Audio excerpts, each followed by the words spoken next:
Halo, ketemu lagi dengan Om Begawan. Ini kalau tak pikir-pikir ini, menurut Om Begawan ini koalisi perubahan ini sepertinya cuma bohong-bohongan aja ini. Nggak pernah ada kejelasan. Para penggerak koalisi perubahan rupanya tidak serius mengusung Pak Anies sebagai bakal cawapres. Lah bagaimana mau serius? Orang yang berada di internal saja merasa jengah loh. Sumpek dan tidak mencerminkan kerja keras. Bahkan hanya soal nama saja kini malah dipertanyakan. Nah, ini Pak Zulfan Lindan yang memprotes nama koalisi perubahan. Yang sekarang terlihat dari mereka nama itu bersifat tujuan ke depan. Melainkan justru yang dialami tiga koalisi ini. Nah, ketiga parpol pengusung Pak Anies disebut oleh Pak Zulfan ini sebagai koalisi yang berubah-ubah. Sama seperti nama koalisinya itu berubah-ubah. Bisa jadi karena perilaku. Jalan mereka tidak bertambah baik. Istilah politiknya itu ada progres gitu loh. Hanya berakrobat politik saja. Tapi tidak memberi makna sama sekali. Nah, kalau dipikir benar juga ini kata Pak Zulfan ini. Coba sekarang kita lihat. Apa sih yang sedang dikerjakan mereka ini? Tidak ada kan?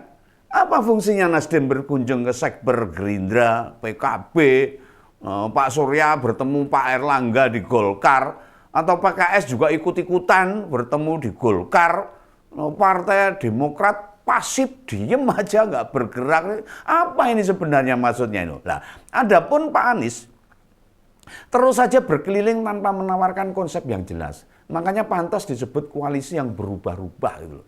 Bukan koalisi perubahan. Ayo, siapa yang bisa menjawab apa yang disampaikan Pak Zulfan?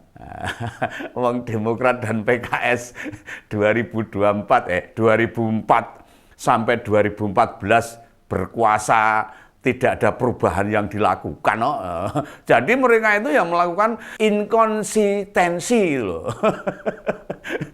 Di koalisi itu sendiri, termasuk ketika pemerintah menetapkan sebuah kebijakan.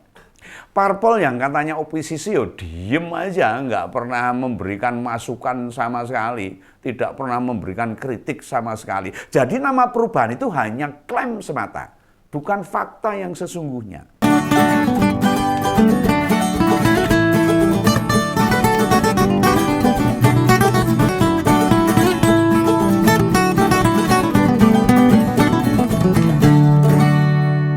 Demokrat dan PKS yang mengaku jadi oposisi tidak pernah menawarkan pilihan lain.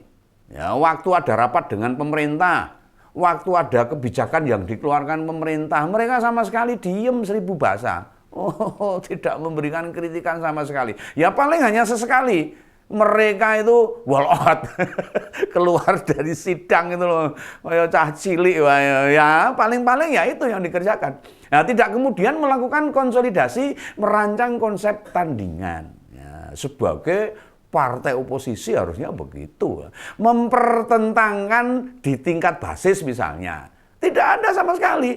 Ya, tidak ada sama sekali narasi-narasi kontra, belas nggak ada itu. Tentu ini ya harusnya tidak asal kontra kalau mau memberikan masukan gitu loh. Adakah tawaran-tawaran konkret bagaimana menjadi representasi kelompok kritis? Sebagai oposisi loh ini. Sebut misalnya kelangkaan minyak, kenaikan BBM, kenaikan biaya haji. Mana ini? Mana suara Demokrat dan PKS? Nggak ada toh. Nah ini makin menunjukkan PKS, Demokrat, Nasdem, bahkan Pak Anies tidak pernah memiliki gagasan alternatif yang revolusioner. Iya toh. Nah, jika begitu belum jadi mendaftarkan bakal capres dan cawapres, mereka gembos sendiri toh. Tidak pernah bisa naik elektabilitasnya itu. Nah, di kacamata Pak Zulfan ada banyak hal dari kebijakan presiden yang bisa dilanjutkan sebenarnya. Tapi melihat apa yang dilakukan Pak Anies di Jakarta, justru malah kontraproduktif.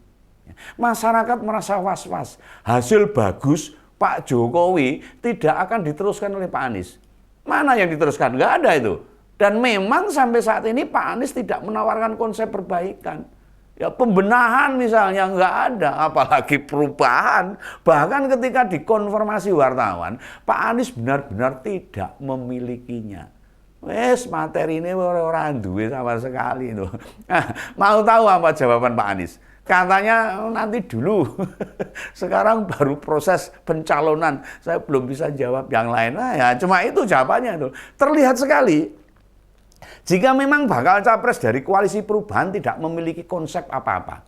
Mas AHY sebagai Ketua Umum Partai Demokrat pernah berujar, semangat perubahan dan perbaikan itu hasil dari penyampaian aspirasi dari masyarakat.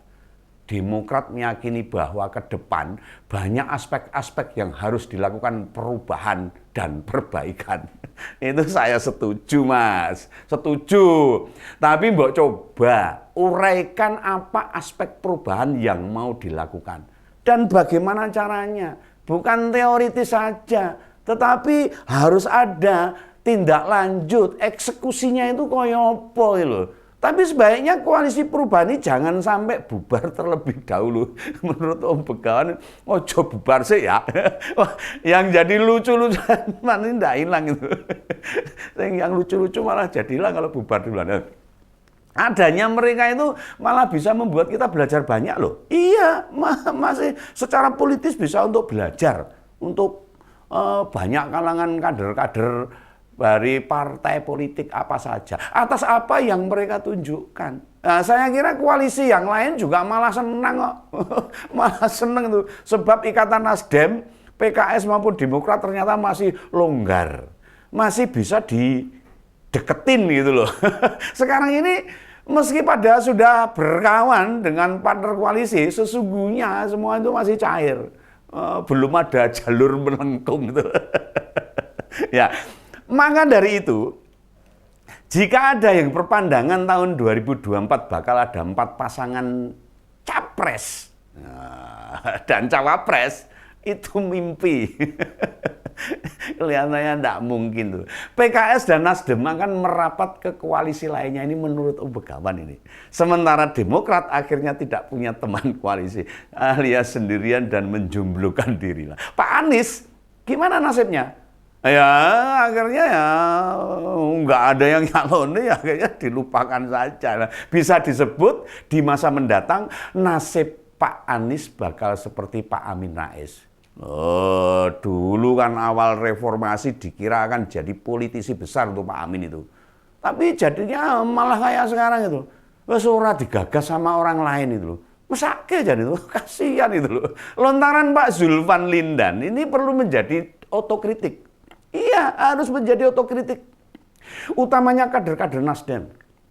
Munculnya banyak isu yang mendegradasi Pak Anies, membuktikan bakal capres ini juga tidak punya rekam jejak positif.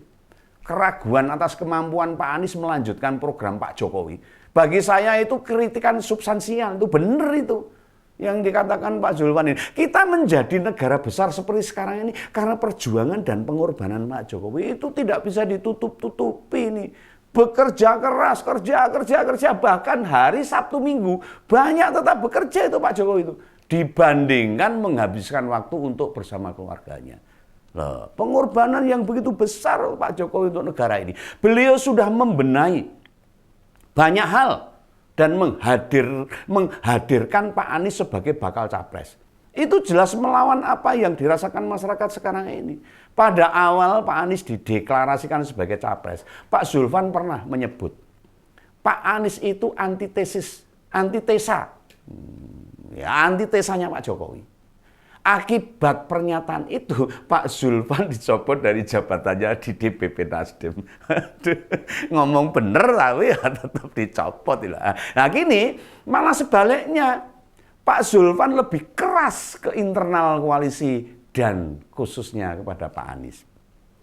Apakah dia bakal terkena sanksi dari Pak Surya Paloh? Nah, sejauh ini Pak Surya tidak banyak bereaksi atas komentar-komentarnya pedas Pak Zulfan ini. Ya bisa jadi suara-suara yang muncul dari Pak Zulfan adalah suara Pak Paloh ya, siapa tahu. Nah ini menurut Om Begawan. Demi menjaga keharmonisan koalisi perubahan. Tapi juga ya butuh akselerasi, ya, maka Pak Surya butuh ada yang bisa bicara keras. Sebab orang yang sudah keluar banyak untuk Pak Anies, ya Pak Surya Paloh. Yang lainnya belum keluar apa-apa, belum. Baru Pak Surya Paloh yang duitnya keluar banyak itu. Karena deklarasi koalisi saja belum. Jadi ya baru Nasdem aja itu yang harus ngeragati gitu lah. Nah Pak Surya sudah membiayai perjalanan sang bakal capres untuk keliling Indonesia loh. Menggunakan jet pribadi. Oh, itu milik Pak Surya itu. Dan tidak ada progres dari perjalanan keliling itu. Mana hasilnya? Oh, renek blas. Wajar jika Pak Surya butuh orang yang mengingatkan Pak Anies. Jika tidak ada perubahan yang dilakukan, percayalah, Nasdem bakal meninggalkan koalisi perubahan dan Pak Anies Baswedan. Sampai jumpa dalam ngompol berikutnya. Salam Begawan.